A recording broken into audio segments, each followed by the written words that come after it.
బాల్యం ప్రతి ఒక్కరి జీవితంలో ఓ అందమైన వరం, ఓ మధురమైన జ్ఞాపకం.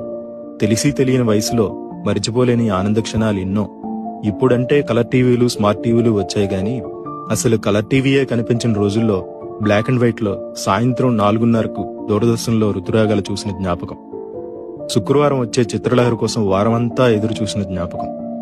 హీరో ఎవరో తెలియని రోజుల్లోనే ఆదివారం వచ్చే తెలుగు సినిమా చూసి సంబరపడిన బాల్యం. తెల్లటి చొక్క, బొక్కలతో నిండిన నీలం నిక్కరు, కాళ్లకు చెప్పులు లేని రోజులు, బడిగంట ఎప్పుడు కొడతారా అని ఎదురు చూసిన క్షణాలు, అర్థం కాని ఉర్దూ వార్తలు, అర్థమే తెలియని మూగ వార్తలు, ఇవే అప్పటి ఎంటర్టైన్మెంట్లు. చప్పరించిన పెప్పర్మెంట్లు, చీకుపడేసిన మామిడి టెంకలు, స్కూల్ ఇంటర్వెల్లో కొనుక్కుతున్న ఆశా చాక్లెట్లు, దోసిళ్లతో పట్టి తాగిన బోరింగ్ నీళ్లు, గంటకి ₹2 ఇచ్చి అద్దెకు తెచ్చుకున్న పొట్టి సైకిలు, అవే ఆనాటి మధుర జ్ఞాపకాలు. ప్రతి ఒక్కరి జీవితంలో ఎప్పటికీ మర్చిపోలేని మధురమైన క్షణాలు. ఇప్పుడు టెన్షన్లో పడి మధ్యాహ్నం ఏం తిన్నామో కూడా గుర్తుండని దౌర్భాగ్య రోజుల్లో మనం ఉన్నాం. ఏడాది క్రితం పలానా పండుగ రోజున ఏం తిన్నామో గుర్తుంచుకునే వాళ్ళం అప్పటి తరం. గతం నాస్తి, జ్ఞాపకాలే